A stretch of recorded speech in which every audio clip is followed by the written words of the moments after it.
Olá, oitavo ano, vamos iniciar a nossa última aula do nosso livro, encerrando o nosso livro didático, capítulo 15, sobre o fim da monarquia no Brasil. Esse capítulo ele é bem fácil, é um capítulo curto, onde a gente pode estar destacando que três questões contribuíram para o fim do governo de Dom Pedro II na história do Brasil. O primeiro fator, eu já começo a chamar a atenção para vocês na página 235, foi o fim da escravidão. A escravidão, que já era algo, o fim da escravidão já era algo aí reivindicado por vários setores da sociedade, como também o governo brasileiro vinha sofrendo várias pressões com relação ao governo inglês para promover de uma maneira gradual o fim da escravidão no Brasil. Então, uma série de fatores acabaram desencadeando o fim da escravidão no nosso país. E aí vocês podem marcar entre os fatores aí a escassez de mão de obra, né? O Brasil começa a faltar mesmo mão de obra escrava em decorrência de duas leis que nós vimos no capítulo passado. A lei inglesa de Bill Harbert, que proibia o tráfico internacional, e a lei Eusébio de Queiroz, que também proibia no Brasil o tráfico de pessoas, né, a entrada de pessoas escravizadas. Também começa a repercutir no nosso país as ideias abolicionistas, principalmente após aí a Guerra de Secessão dos Estados Unidos.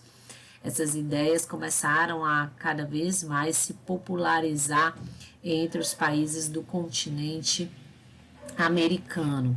Fatores econômicos, pelo fato de produto escasso, cada vez mais difícil, então o preço de um escravo se elevava cada vez mais no mercado. Então isso acabou aumentando o preço sobre a mão de obra escrava, encarecendo, né, o produto em si, e isso acabou afastando aí os compradores. Outro fator importante foi a Guerra do Paraguai, aonde os conflitos ali na região da Prata acabaram possibilitando o exército brasileiro, os escravos, a terem um contato com soldados livres e ex-escravizados. Então, isso acabou fazendo com que muitos militares passassem a simpatizar com as ideias abolicionistas. Claro, a gente também tem que destacar a resistência dos africanos escravizados, as fugas, os suicídios, os assassinatos, a resistência em todos os sentidos contribuíram para tornar a escravidão cada vez mais inviável no território nacional. E o crescimento aí das associações abolicionistas, clubes, jornais, comunidades, a atuação nas grandes cidades de jornalistas, advogados, em prol da causa, em prol do movimento abolicionista. Inclusive na página 236, no Vivendo no Tempo, dos movimentos abolicionistas no Brasil, tem esse texto aí bem interessante, destacando a atuação, principalmente a partir dos anos da década de 1880, nas grandes cidades, esse movimento anti-escravagista, aonde era possível ver essa movimentação nas conferências, nas matinês, nos eventos que eram realizados principalmente nos grandes centros urbanos, com destaque a figuras como o jornalista José do Patrocínio ou até mesmo o médico Vicente de Souza, que acabaram aí sendo grandes incentivadores e grandes defensores da causa contra a escravidão. Logo aí na página 238, ele traz para a gente algumas leis que contribuíram gradativamente para o fim da abolição no Brasil. Então, devido aí às pressões tanto internas como externas, o governo imperial vai tomar uma atitude de promover esse fim do escravismo de uma forma gradual e controlada pelo governo, tentando aí evitar conflitos, tentando evitar aí algum tipo de desavenças com os donos de escravos, né, que, é claro, não desejavam o fim da escravidão. Temos aí algumas das leis que acabaram surgindo nesse período antes da Lei Áurea, que vai proibir, né, a escravidão no Brasil, como a Lei do Ventre Livre, a Lei do Sexagenário, e por aí vai. Destaque para, em 1884, as províncias do Ceará e Amazonas foram as primeiras províncias a abolirem a escravidão de maneira regional. Nós vamos ter a abolição somente em 13 de maio de 1888, quando o Congresso Brasileiro decidiu por fim a escravidão em todo o território nacional, com a famosa Lei Áurea, que foi assinada aí pela princesa Isabel, que estava substituindo o seu pai, Dom Pedro II. Na página 239, ele fala um pouco sobre o destino desses ex-escravos. Não se teve em uma preocupação de garantir uma inserção na sociedade desses negros. Eles foram realmente deixados de lado pelo governo, não puderam exercer a sua cidadania, muitos acabaram indo para o crime, ocupando profissões poucos valorizadas, sem ter acesso à educação, e por aí vai, né? Ao longo do século XX, por conta de muita atuação de movimentos sociais, foi se avançando dentro da legislação, criando-se leis no Brasil que tentavam aí dar uma maior inclusão social aos chamados afrodescendentes, né, os descendentes desses antigos negros escravizados. E aí a gente tem, ao longo do século XXI, algumas ações afirmativas, né? O que são essas ações afirmativas? São políticas públicas feitas pelo governo ou pela iniciativa privada com o objetivo de corrigir as desigualdades raciais presentes na sociedade, acumuladas ao longo dos anos. Então, exemplos dessas chamadas políticas afirmativas, vocês podem estar vendo aí na página 240, como a lei que garantiu em 2010 o Estatuto de Igualdade Racial, a criação de órgãos e conselhos municipais, estaduais que promovem essa igualdade racial, a Lei 10.639, que tornou aí obrigatório o ensino da história da cultura afro-brasileira e africana nas escolas, e a celebração do Dia Nacional da Consciência Negra, o 20 de novembro. Todas essas ações, elas visam aí, e claro, a Lei 12.711, não posso esquecer, a Lei de Cotas, que garante cotas para negros nos processos seletivos nas universidades. Todas essas medidas vêm numa tentativa de corrigir alguns erros do passado, de promover a integração do negro à sociedade brasileira, né? Tentando inserir esse negro a melhores condições de vida, de escolaridade e por aí vai. Outra questão que vai contribuir para o fim do Império vai ser o avanço das ideias republicanas, essas ideias que já circulavam no Brasil desde o século XVIII, vão ganhar cada vez mais força após a Guerra do Paraguai. Vocês podem estar acompanhando aí na página 242, no terceiro parágrafo. Então, após a Guerra do Paraguai, o republicanismo ganhou fôlego novamente.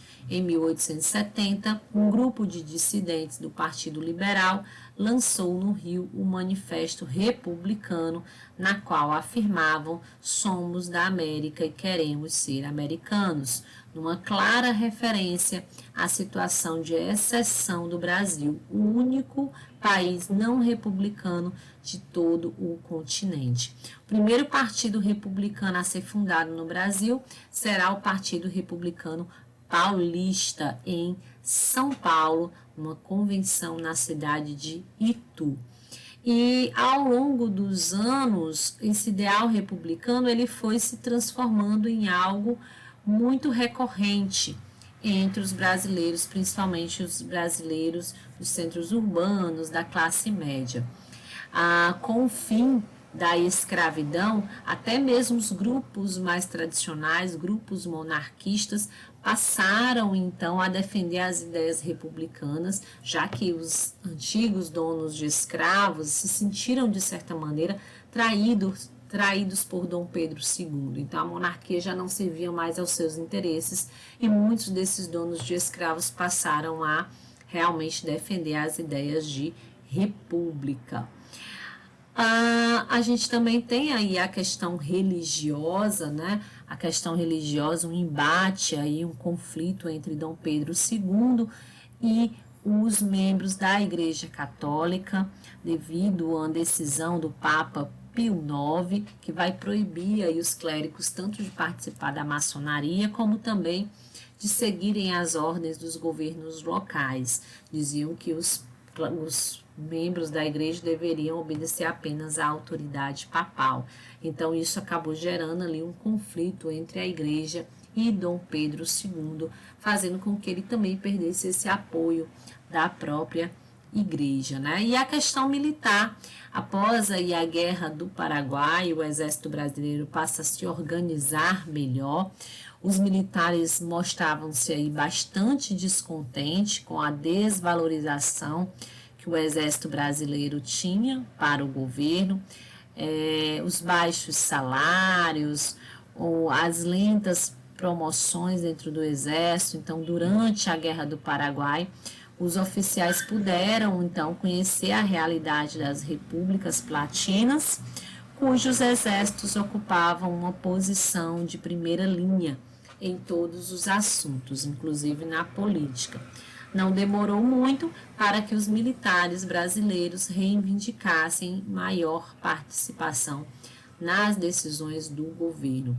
Então, é do Exército que vai ser fundada, aí, como vocês podem ver, na página 244, a Escola Militar da Praia Vermelha, né, grupos de militares, entre eles com destaque para Benjamin Constant, que passaram realmente a divulgar, a defender as ideias republicanas entre os membros do Exército. Alguns passaram a seguir a corrente do positivismo, que defendia um desenvolvimento técnico e científico industrial do país, do qual só poderia ser alcançado com o fim do atraso que representava a monarquia. Então, aqui nesse último parágrafo, no parágrafo 3, na verdade, da página 244, ele fala um pouco sobre como foi, né, essa proclamação da República. Para muitos historiadores, um golpe republicano. As diferenças entre exército e o império atingiram o limite em 1886, quando Sena Madureira se manifestou novamente sobre a política imperial num jornal gaúcho. O governo determinou uma punição e o encarregado de executá-lo foi o Marechal Deodoro da Fonseca, comandante da região, que se negou a cumprir a ordem de Dom Pedro II. O descontentamento dos militares e dos setores da elite, contrário à Lei Áurea, retirou a base de apoio do regime monárquico. Para manter-se no governo, o imperial encarregou o liberal Visconde de Ouro Preto organizar um novo ministério que fizesse reformas para conter a oposição às oposições. Ouro Preto, no entanto, era mal visto pelo exército por sua postura favorável à chamada Guarda Nacional. É aí que no dia 15 de novembro, Deodoro da Fonseca assumiu o comando das tropas e em seguida vai proclamar a República, instalando aí um governo provisório. E aí no dia 16 de novembro, Dom Pedro vai embora do Brasil, deixa o Brasil com a sua família e o Brasil deixa então de ser uma monarquia e passa a ser uma república. Então, ganha força cada vez mais aí no final da década de 80 entre os militares e entre a elite agrária que estava descontente com o fim da escravidão. Então, essas três questões, junto aí o descontentamento da igreja com Dom Pedro II, então junta-se essas três questões que foram aí cruciais para o fim do sistema monárquico no Brasil e o início do sistema republicano. Nas páginas aí seguintes, vocês podem ver o Mapeando os Saberes, na página 245, onde ele vai fazer um pequeno resumo sobre todos esses pontos importantes aí, sobre a questão da abolição, a questão militar e a questão religiosa que levaram ao fim do segundo reinado no Brasil. E fica para vocês realizarem, então, a página 246, a atividade do nosso livro sobre o capítulo 15. Então, bons estudos e até nosso próximo encontro.